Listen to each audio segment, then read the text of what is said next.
कक्षा 12 हिंदी में आप सभी का स्वागत है। आज हम पढ़ेंगे श्रद्धा मनुष्य को, जो कि जयशंकर प्रसाद जी के द्वारा लिखा गया है और यह उनके कामायनी महाकाव्य से लिया गया है।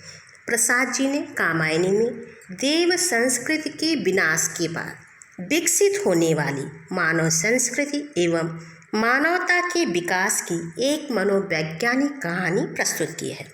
यह विकास श्रद्धा और मनु के योग से हुआ।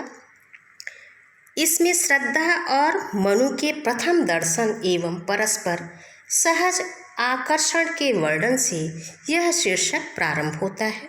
श्रद्धा का रूप तथा शील का चित्रण है और अंतिम भाग में श्रद्धा मनु अर्थात मानव को जीवन का संदेश दे रही है। अब आइए इस श्रद्धा मनु शीर्षक को शुरू करते हैं। कौन तुम संस्कृत जलनिधि तीर, तरंगों से फेंकी मणि एक। श्रद्धा मनु को निर्जन स्थान में बैठा हुआ देख करके पूछती है। क्या पूछती? कौन तुम कौन हो? संस्कृत जलनिधि तीर, तरंगों से फेंकी मणि एक। संस्कृत संसार, जलनिधि सागर, भव सागर के किनारे तरंगों से फेंकी गई एक मणि की तरह।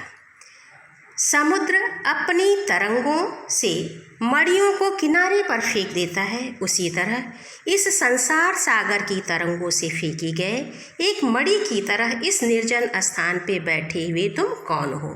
कर रहे निर्जन का चुपचाप प्रभा की धारा से अभिषेक। जैसे मणि समुद्र के किनारे निर्जन स्थान पे पड़ी होकर के अपने प्रकाश से चारों तरफ प्रकाशित करती है, आलोकित करती है, उसी तरह से तुम इस निर्जन स्थान में चुपचाप बैठ करके निर्जन स्थान को अपनी आभा से सुशोभित कर रहे हो।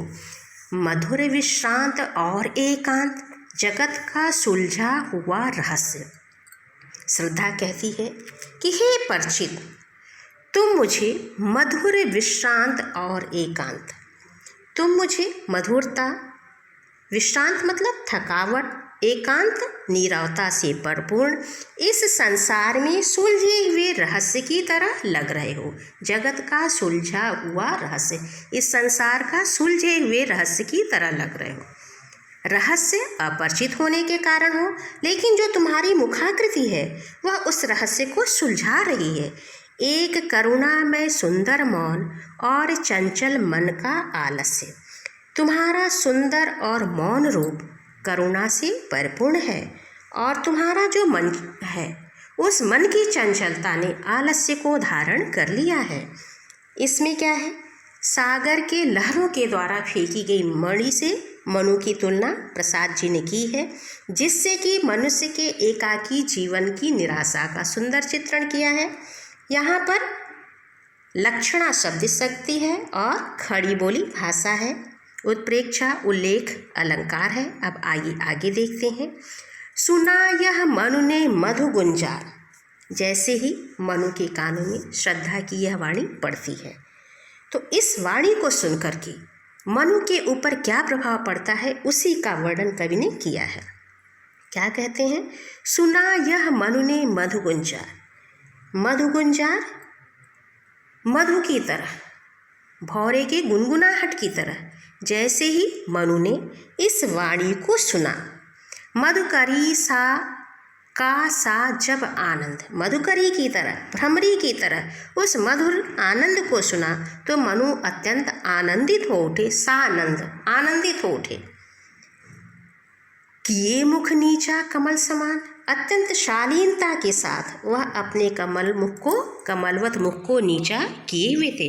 अपने मुख को उन्होंने ऊपर नहीं किया। प्रथम कवि का जो सुंदर छंद और मनु को श्रद्धा की वह वाणी ऐसी लगी जैसे प्रथम कवि महर्षि वाल्मीकि के वो श्लोक हों, उस तरह से वह वाणी मनु को प्रिय लगी। एक झटका सा लगा सहर्ष, और मनु को एक झटका लगा, एक बिजली करंट की तरह लगा। उनके शरीर में जैसे बिजली दौड़ गई।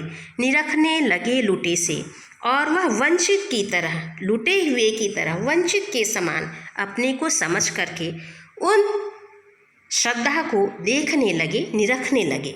बड़े निरखना मतलब बहुत ध्यान से देखना।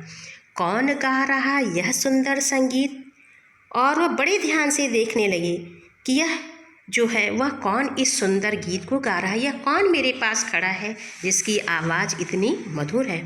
कौतूहल रह न सका फिर मौन, और कौतूहल के कारण, आश्चर्य के कारण फिर वह मौन नहीं रह सके। उस मधुर वाणी को बोलने वाले के बारे में जानने की इच्छा उनके मन में जाग उठी। यहाँ पे क्या है, रूप का अतिशयोक्ति अलंकार है, क्योंकि क्या करें, गा रहा यह सुंदर संगीत, वाणी के ऊपर संगीत का आरोप लगाया गया है। लक्षणा शब्द शक्ति है और खड़ी बोली है। अब इसके आगे के अर्थ को देखते हैं। और देखा वह सुंदर दृश्य, जब मनु श्रद्धा को अपने पास देखते हैं उस समय का वर्णन करते हुए कवि श्रद्धा के बाह्य सौंदर्य का वर्णन कर रहे हैं। क्या कहते हैं, और देखा वह सुंदर दृश्य, और जब मनु ने कौतूहल से ऊपर देखा तो उन्हें वह सौंदर्य से परिपूर्ण श्रद्धा अपने पास दिखाई दी। नयन का इंद्रजाल अभिराम, और ऐसा लग रहा था कि यह जो अभिराम सुंदर दृश्य था, यह दृश्य उनके नेत्रों को इंद्रजाल की तरह लग रहा था, जादू की तरह लग रहा था। जादू के समान श्रद्धा उन्हें अपनी ओर आकर्षित कर रहा था। श्रद्धा का वह दृश्य कुसुम वैभव में लता समान।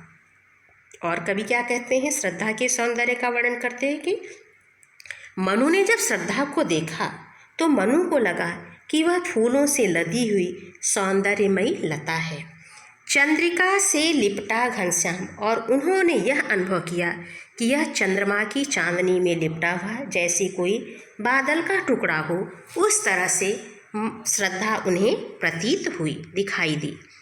अब इसके आगे हम कल पढ़ेंगे। यहाँ पे कवि ने श्रद्धा के रूप सौंदर्य का अभूतपूर्व चित्रण किया है, और भाषा खड़ी बोली है, लक्षणा शब्द शक्ति है। धन्यवाद।